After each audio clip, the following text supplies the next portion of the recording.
This is sodium metal. It's highly reactive. Check it close for 1 second as I take this knife and I slash it. You can see it's quite soft. Now let me prepare. It's so highly reactive, it reacts with O2 in air.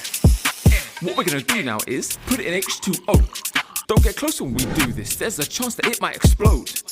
Alright, we're in. Just watch the sodium spin. Now 2 products are made here, sodium hydroxide and hydrogen. H2 can burn, so if heat ignites, in your weight just hydroxide, that makes it an alkali.